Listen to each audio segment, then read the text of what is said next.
the University of Chicago Office of Civic Engagement, and we're pleased to have him back with us. Thank How you, are you, sir. sir? I'm well, Cliff. How about yourself? Good, good, good. Thank you so much for being here. And I was told, by a lady who happens to be my executive producer, and we always do what the women tell us. If we're wise. Yes, we're wise. Normally, I would introduce these gorgeous ladies, but she said you were going to, so I'll let you do it. Sure, All sure. right. So it's my pleasure to introduce Ms. Tammera Holmes of the AeroStar Aviation Institute and Ms. Marissa Warren of United Airlines. That is great. That is wonderful. Let's start off with Tammera. Tammera, help us out. What are we doing? Well, we came. And welcome aboard. Thank you. Right. Thank you so much for having us. Thanks, Ryan, for inviting us, and my wonderful partner at United, Marissa, for joining us today. We're here to talk about opportunities. First of all, our partnership with the University of Chicago and the work that Ryan is doing in the community, specifically with AeroStar Avion Institute. And our work is largely around introducing young people and young adults to career pathways in the aviation industry. Great. And Marissa is here to share about what United Airlines is doing with AeroStar and talk about some future opportunities that we might be looking at specifically for veterans and engaging them in the aviation and aerospace workforce. That is so important too, isn't it? Yes, it is. Data, yeah. How do you go about doing that? Oh, well, we start from kindergarten to Great. career. We have a four-pronged approach to engaging people in aviation. The first thing is to expose them. So a lot of people don't even know about careers in aviation. They hear a career in aviation and they think pilot, flight attendant, and maybe aircraft mechanic. You're pushing it if you get that one. That's a good job, too. Yeah, it's a really good Yeah. job. And it's a skilled trade, Yes. which a lot of people don't know. Right. And after we expose people to these careers, we actually educate them. So AeroStar provides education and now training for young people and young adults to pursue careers in aviation. This is actual flight simulators, remote control helicopters, drone technology, classroom content, being able to get them proficient to pass the FAA written exam, private pilot ground school. We have partners that do pilot training, and now we start at kindergarten, introducing and exposing kids to aviation and aerospace careers. The next thing we do is empower them. So we actually put them in positions to be able to practically to have practical applications of what we teach them in the classroom. So we have a lot of projects that connect them directly to industry. We partner with United Airlines and Boeing to take 30 kids to Charleston, South Carolina on a trip to visit Boeing 787 wide-body manufacturing plant, and just empowering these kids in a way that they just have not seen before with the level of support and commitment from the industry. And the last thing is employ. So expose, educate, empower, and then employ. Our goal is to pipeline young people of color and in the future veterans into careers in the aviation and aerospace industry. I think that's great. That is You think wonderful. so? Very much so. Oh, I thank wanted. you. I tell you why. Particularly, I wanted to be a pilot. Really? Yeah, but because I'm wearing these things, that didn't help. So. Yeah. But I did have a lot of things to do with airlines. Yeah. I was in the 82nd Airborne. What? Yeah, yeah. Jumping out of planes is a little different Wow. than flying. Right. That's right. My father-in-law was airborne division, and he today won't fly on the airplane unless he have a parachute. I'm like, Pops, they're not handing those out at the terminal. So. That's funny. Quick story. You try to be nice to everybody when you're flying and so forth. And this was a short flight. We were sitting there waiting to be called on board, and this was this exceptional couple. Exceptional because the man was handsome and the lady was gorgeous. And they're sitting there talking and so forth. When we get on the plane, it's only a four-seater because it's a small plane, and two seats on each side of the aisle. She's sitting at the window, and I am sitting next to her on the aisle.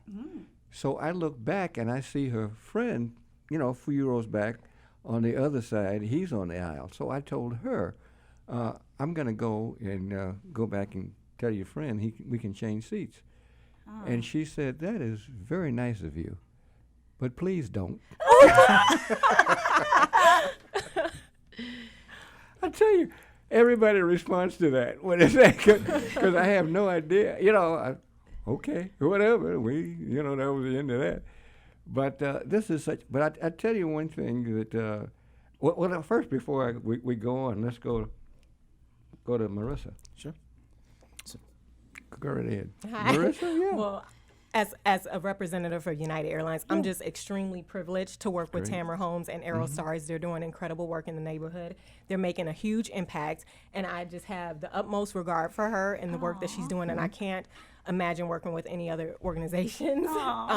They're doing incredible work, and as a global company, our focus is to try to make sure that we are having the diverse pipeline and having a diverse workforce, because we serve a diverse client base, and so that's very important to us. And so what Tammera is doing is actually solving for future problems that we're going to have once pilots start to retire. I had no idea there was anything like what she does. No, really. I get that a lot. I Oh, really yes, do. yeah. And when I started the company in 2008, You started the company? I started the company. I was 28 years old. I started AeroStar. Oh, by the way, okay. So we just made 11 years old. But one of the reasons why I started it, and I don't want to go too much into my story, but That's great. I was one of only 2 African American females in the aviation program at my university in 4 years. Which university? Southern Illinois University. Okay, SIU. And then from SIU into corporate, after September 11th happened, which was my 90-day review, I was the only African American working for a global aviation consulting firm for 7 years. And that was crazy to me. And one time I went into a classroom in the south suburbs to speak with some young people. It was a career day. And I asked the kids if they knew who the Tuskegee Airmen were. And these were high school kids. And not one student raised their hand. And I literally started crying in front of the class. And the teachers consoling me we know this is what we're dealing with. And I'm like, whose responsibility is it? That's right. To tell them about the history of our country, the legacy of the Tuskegee Airmen. As veterans, as the individuals who desegregated the United States military before the rest of the country was desegregated. I mean, this is huge. And when I looked around, I couldn't say that I could pass the buck to anybody. I felt personally responsible to make sure that the legacy of the Tuskegee Airmen lived on. Did you have a background in family at all? No. Nothing? No. My father worked for United for a while. I mean, for American for a while. Okay, so all right. Yeah, but he was in construction. He was a contractor, so he really wasn't interested in aviation at all. But at 16 years old, my mom made me go down to what was then Meigs Field. I had no clue that it was even an airport back there. Right. And we got I there. went to Meigs Field. And all of these black guys was giving kids airplane rides. And that was the Chicago That's right. Dodo chapter of the Tuskegee Airmen. You're certainly right. And that was my first flight. Are you serious? Absolutely. Wow. Get out of here. We had friends who actually built their own planes. That's what we want to do. Yeah, that's what they were doing. We want to do a home build project. So These were tell folks, United. and That's on the list. When my dad said, "I'm looking at this thing," and I was don't punch a hole in the plane, because, Wow. and thinking, well, he said, "Okay, get on the plane," and I did, and that's just a great thing, though. That's what's being done here. So, Marissa, tell us more. This situation with United. Well, this is a great thing. What does United do? This is a great opportunity. We are looking to increase our funding with AeroStars for different programs that will help to really bring in not only veterans, but also bring in young adults that wouldn't otherwise have the opportunity to work with AeroStars in aerospace. Something else I want to ask you when we're talking about it. I was in city council for a number of years, and I was on the aviation committee. Really? Uh-huh. I mean, you're just all in the aviation business. Well, let me tell you one of the things we did. Because of the aviation committee, they took us out to O'Hare, and we didn't know. We went up into the city tower? Yeah, Yeah. the towers. Uh-huh. These air traffic controllers run it. Oh Yes, yeah, they do. it's a big They deal. See, people think it's the pilot. No. No, it It's ain't the pilot. air traffic Pilot control. ain't I doing tell that. everybody the pilot job is what gets all of the That's right. glorification, but It's I'm this telling guy- you, yeah, the they air- are like bus drivers. That's for real. right. That's They- right. That's exactly right. And So don't be mad at me, all the pilots that's listening to the show. I know you guys, I brought it up. Oh, they can- yeah. So put they it can all figure- on yeah. Cliff. Because I didn't say it. let me tell you why. I couldn't believe it, and I'm there with the guy and with the air traffic controller, and he's telling me what this means. It's all these little things running, but all these numbers are changing. Yeah. There's a couple of alphabets which let you know what airline it is, Right, right. and then the airspeed, the how high they The are, the altitude, altitude. yeah. Yep. Mm-hmm. And I said, so what runway is he going to land on? He says, the one you put him on. Oh, you got the power now. huh?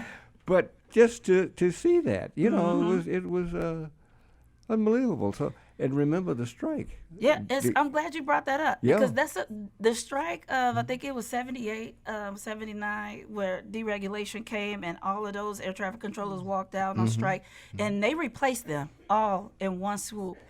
What that has done now, fast forward to 2019, 2020, all of those new air traffic controllers that started working at that time During the strike. are now reaching retirement age. Right. And so we are looking at some insane numbers when it comes to the future forecast of employment opportunities in the aviation industry. That's we an have now excellent hit we have now hit critical mass where we need to do something extraordinary in order to meet the need. With the number of it's to the tune of almost 100,000 people a day are leaving the workforce from the hitting that retirement age. And one conversation that we had yesterday, I don't think people know that the mandatory retirement age for airline pilots is 65. So while the rest of the U.S. is 66 and 67, Yeah. it's not mandatory still. That's the earliest you can retire to receive full benefits, right? But pilots are required to Required, yeah. retire at 65 years old. And so we are about to have a ton of pilots, air traffic controllers, and aircraft mechanics walking out of the industry in droves. So United Airlines launched their campaign just yesterday. That's They great. announced that That's they great. will be looking to hire 10,000 airline pilots in the next next 10 years. That's one airline. 10,000. Airline pilots in the And- next 10. This doesn't even include aircraft mechanics. The global Yeah. need for Right. aircraft mechanics is 740,000 aircraft mechanics needed by 2038. Damn. 910,000 pilot and cabin crew are going to be needed in the next 15, 20 years. Without pipelines like AeroStar and partnerships with the University of Chicago Yeah. and partners like United, there is no way for us to be able to meet this need unless we start at kindergarten and look into demographics like veterans and young adults who have not even thought about or considered careers in aviation. And what we were talking about earlier and what sometimes get missed in conversation is a lot of these jobs do not require a college degree. See, I hadn't even thought of that. Ryan, tell us more. Sure. So one of the reasons that I asked Tammera and Marissa to come in today, I'm so glad you did. thank you, is I think that the partnership is so For a powerful. number of reasons. Oh my goodness. When you pair the ability of the university to support a community-based Yes, organization exactly. and you bring in a corporate partner to solve a problem. I don't know if you read the Zop article in the Sun-Times yesterday, but 250,000 black people have left Chicago since 2000. Right? Wow. A lot of this Yeah. is driven Yeah. by some of the economic woes of not being able to put people into Right. high-skilled jobs that pay high-skilled wages.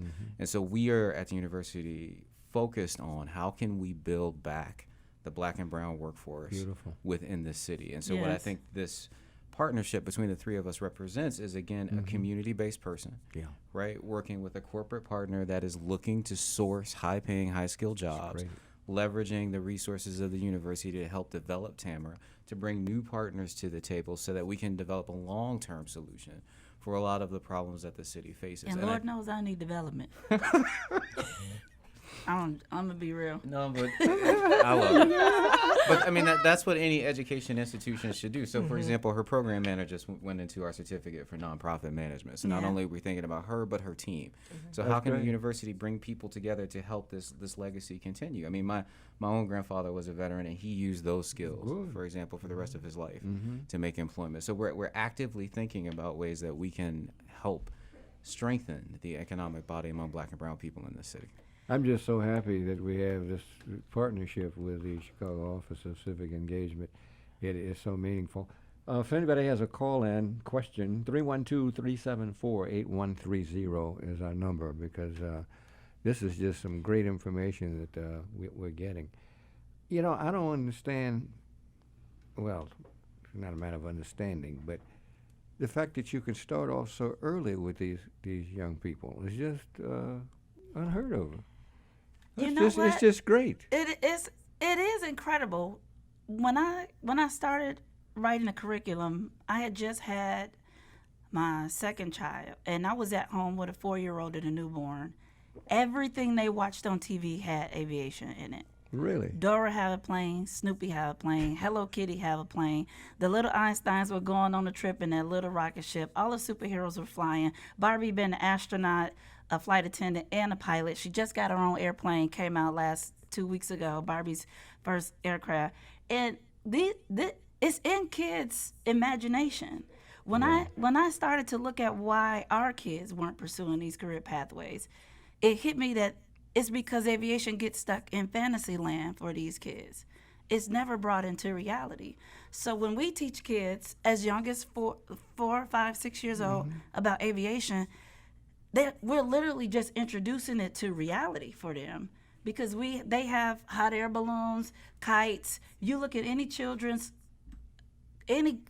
kindergarten or classroom, they have an airplane. Yeah, they you're have right. kites and hot air balloons, KS for kite. They have, pilot costumes and going on family vacations and stories about trips. It's already there. That's a great What point. we're doing is bringing it into reality and putting them on a pathway to pursue it. You're listening to America's Heroes Group. Some great information coming here, and we're going to take a call. Dave, how are you? Dave, are you there? Hello. Can you hear me? Yeah, I can hear you, Dave. Thanks for calling. Oh, great. Yes, I'm sorry. I couldn't hear. Yes, I wanted to know very quickly. Sure. What about because there's a similar thing in our industry, too, myself included. But for What the is your industry, regulation Dave? side- Dave, what's your industry so we'll know?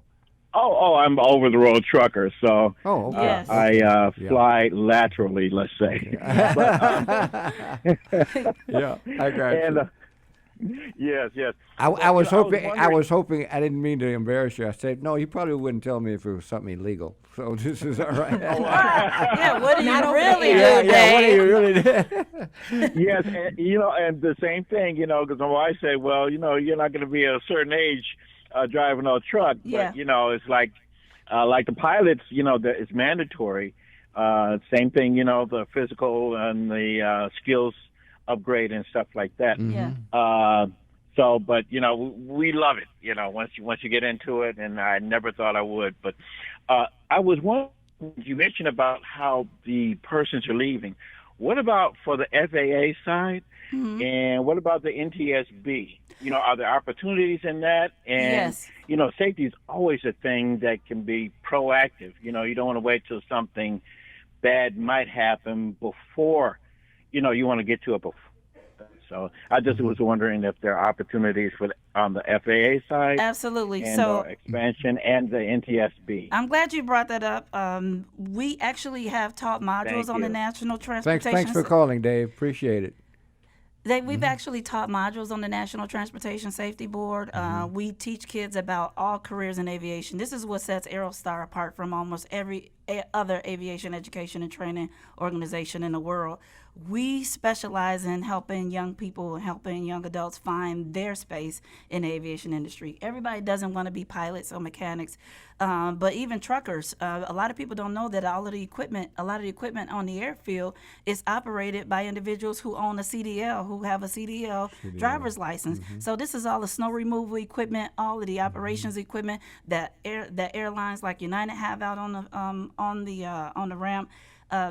Air cargo, huge. We partner with the Federal Aviation Administration, Great Lakes region. Shout out to all of those individuals that help us put on events and recruit and donate. And the National Transportation Safety Board. The National Transportation Safety Board is an organization that we would love to get involved with. We have a lot of people that want to go into law enforcement, investigation, safety and security, and it's a huge job for individuals who excel in engineering and all of those things to be able to pursue a career in aviation. You know, that's why I'm glad, because the aviation, what you do, how much time you spend, really is it's very serious. Yeah. But I had a friend a few years ago that owned a restaurant, and behind the restaurant was a hotel. And a lot of the truckers would come there to eat. And so, yeah, I've been driving for 92 hours. You know, and they're changing, all of the paperwork and so Yeah. forth, which we know happens. But, Yeah. Of course, with the airlines, that's something that there is no way that's going to happen. So we're happy about Have that. her provide the information again. Oh, okay. They want to provide number and email. Yeah. In order to reach out to the AeroStar Avion Institute, you can find us on all social platforms. AeroStar Avion, AeroStar, one word. Avion, Avion Institute. You can reach us at 312-883-6383. That's 312-883-6383. And our email address is aai@avioninstitute.org. You can also find us online at avioninstitute.org. Great. Thank you for calling. Appreciate it. There's one story that I think you folks might be old enough to remember. The first Negro airline. You may not remember, but I can't say it, obviously. Listen, Ryan Priester, thank you so much, sir, for bringing in these people. Of course, Ryan is the one who really runs this, directs the community programs, Accelerator, University of Chicago Office of Civic Engagement. And thank you, both of you wonderful ladies, Tammera Holmes and Marissa Warren. Thank you both.